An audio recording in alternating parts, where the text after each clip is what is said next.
Good morning. সকাল সকাল একদম কিশমিশ ভেজানো জল নিয়ে শুরু করে দিয়েছি।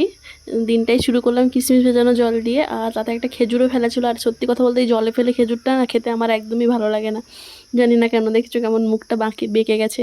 মাকে বকছি আর খেতে যাচ্ছি, মানে বকবে বলে খেয়ে যাচ্ছি আর আমিও মাকে বকে যাচ্ছি। বললাম পরের দিন থেকে আর ভেজাবে না। এত বমি পাচ্ছিল, মানে আমি গিলতে পারছিলাম না। যাই হোক, তারপরে কোনো রকমে গিলে মিলে তারপর একটু কিশমিশ খাচ্ছি। কিশমিশ আর ছোলা, আমি না কিশমিশ আর ছোলা একসঙ্গে খেতে পছন্দ করি, আমার একটা অন্যরকম টেস্ট লাগে। কিন্তু এইবারে কিশমিশটা না ভালো আনিনি, জানি না কেন। বড় বড় কিন্তু মিষ্টি না। যাই হোক, তারপরে চলে গেছিলাম ক্লাসে। আর আজকে স্যার দেরি করে এসছে বলে আমি একটু সাহস করে ক্লাসে ক্যামেরা অন করে নিয়ে বসছিলাম। যাই হোক, অনেকটাই শিখেছি আজকে। অনেক ইম্পর্টেন্ট জিনিস কিছু শেখাচ্ছিল, সেগুলো করলাম। করার পরে ক্লাসে একটু বসে বসে গল্প করছিলাম। আর গল্প কার সঙ্গে আর করবো, আমি তো খুব একটা বাইরে বেরোলে কথা বলি না কারোর সঙ্গে। যাই হোক, ক্লাস শেষ করে একটা মাসির কাছে গেছিলাম, গিয়ে একটু রেস্ট নিলাম, যেহেতু আমার তারপর আবার ক্লাস ছিল। তারপর টিফিন করে নিলাম। টিফিনে ছিল রুটি, ডিম কষা আর আলুর দম, লুচি সরি। তারপরে ছেড়ে চলে গেছিলাম ক্লাসে। এই গরমে আর সত্যি কথা বলতে খেতে খেতে না একটা বাইক পাস করলো যেন আমাদের। একটা বাচ্চা জলে পড়ে গেছে, তাকে নিয়ে আমাদের দারোয়া হসপিটালে নিয়ে যাচ্ছিল। এত কষ্ট লাগলো দেখে।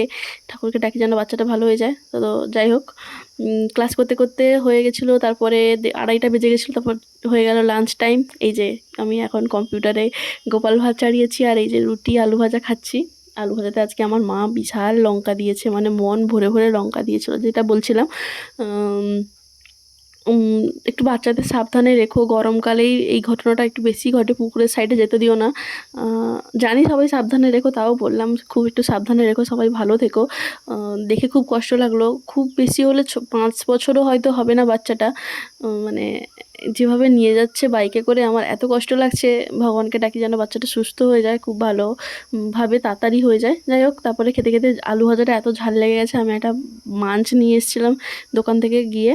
বসে বসে মাঞ্চ খেলাম, তারপরে একটু ক্লাস করলাম। 4:30টার দিকে ছুটি হয়ে গেল আজকের দিনের মতো। টাটা।